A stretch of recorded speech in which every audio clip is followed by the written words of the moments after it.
Howdy folks, I'll go back again.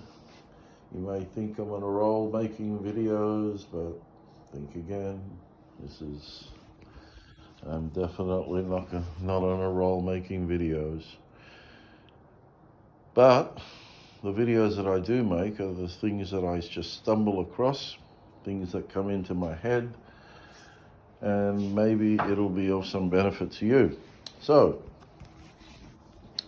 on this one, I want to talk about some of the timbers that I bought and what try to avoid.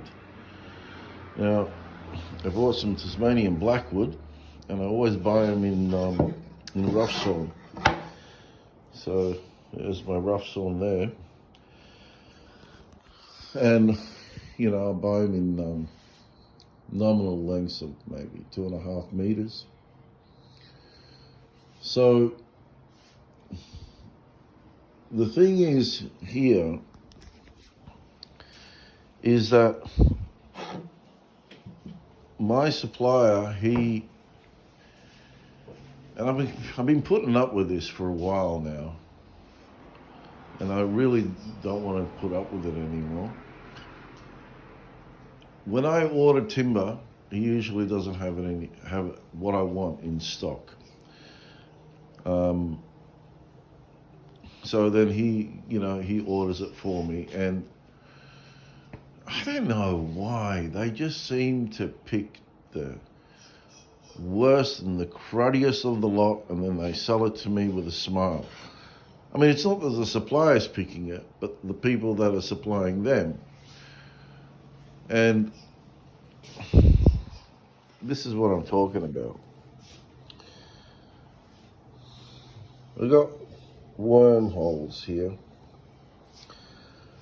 This, well, you can't avoid mostly that. That's probably where they strapped it down. There's cracks here. Crack there.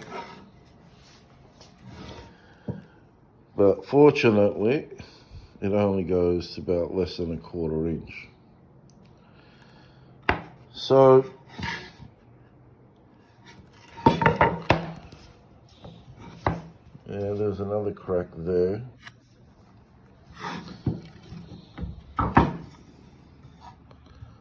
More holes here. And this is not the prettiest looking timber. Tasmanian oak, this is.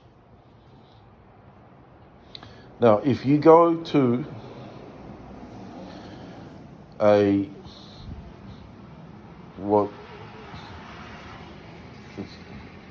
in America, you refer to a big box store. We don't call that here in Australia. We don't actually give it any name. It's just, we got one place, one very large hardware store that is pretty much a monopoly. But like all of these big box stores, they're extremely expensive. Now, if you go into their timber section and you pick out Tasmanian oak, you won't find this crud there at all. And I bet your bottom line, or bottom dollar, sorry, the timbers are hand-picked for them. I bet you any money it's hand-picked for them. Here's the other one that came with the pile. It wasn't cracked like this, but this fell on the ground and this exploded. Why? Because this timber is fully stressed. Yep, it's fully stressed. And I've learned some years back, I can't remember the guy's name, but he does those federal inlays and stuff. And he says he's in the US, and he did some videos for Lee Nielsen. And he says he always drops timbers. When he buys them, he drops them on the ground and tries to release, if there's any stress in them, tries to release it. And then he just leaves them be to, for it to acclimate and do its bit. But that is ridiculous. But it's happened before. But it's still ridiculous. So, and you can see again, this is not pretty. But once stained and everything, if you know what you're doing, then you can turn that into a really attractive piece. So keep that in mind. There's pretty ones, the not so pretty one. And this is the one that I handpicked. Look at that. Sorry, this is not Tassie oak. This is Tasmanian blackwood. That's what that is. My mistake. But here's another one, right? This is blackwood, right?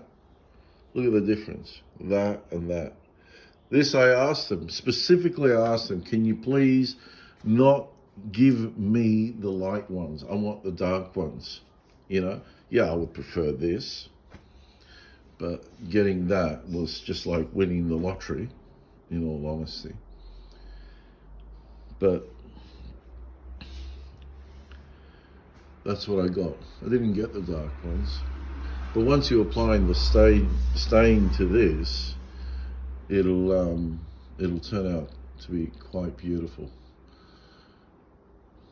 So, but I'll give you a really, really good example. New Guinean rosewood.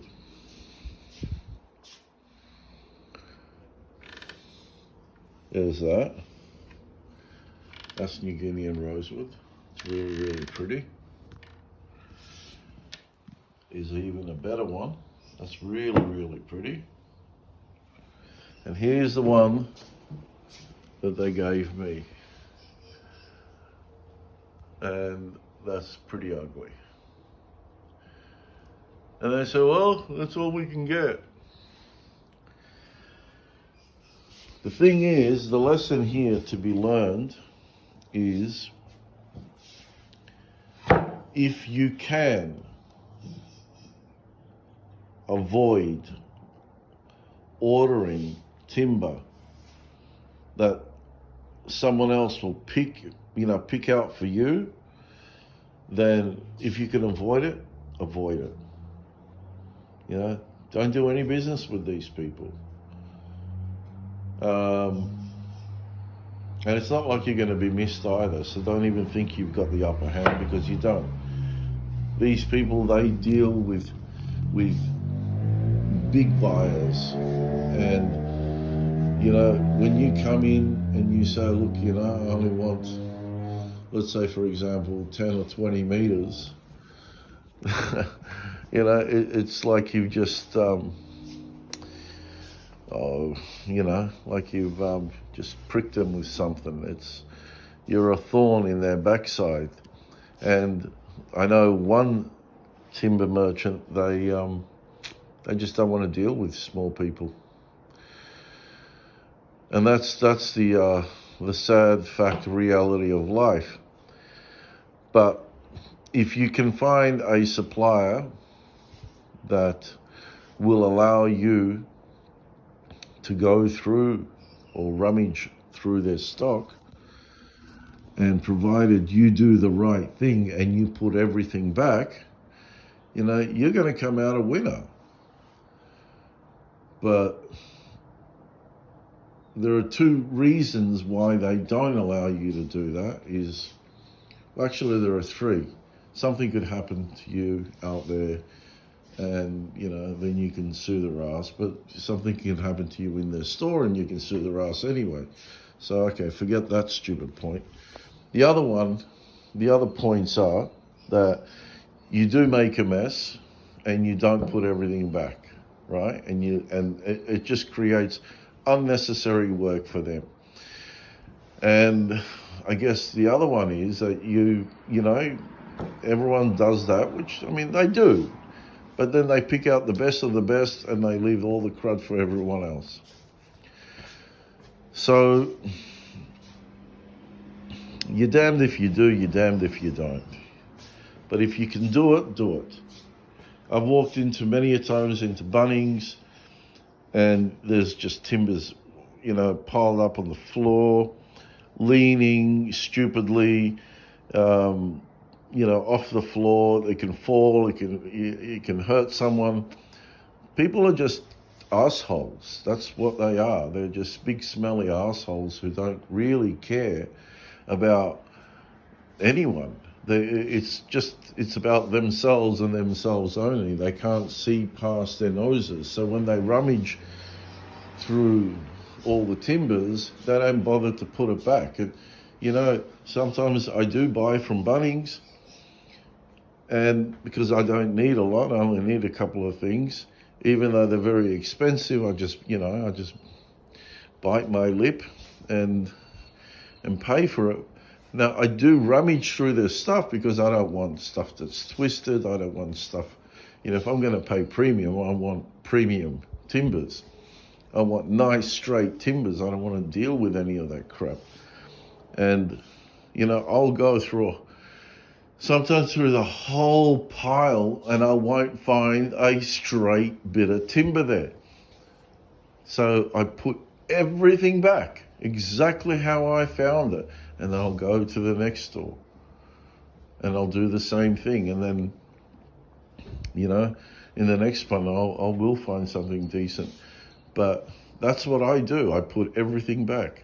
And that's what I encourage everyone to do. But unfortunately, people just don't do these things. And so that's really what this video is about. That, to be careful, to, if you're going through the stock, to put everything back. So less timber yards out there say, no, you can't go through it, we will pick it out for you. You don't want them picking it out for you, because I bet you bottom dollar they will give you the crud that I got with this timber. And I didn't find the money on the streets. I worked very hard for it. I suffer every day with back pain, and I pay them honestly, but I don't get honesty in return.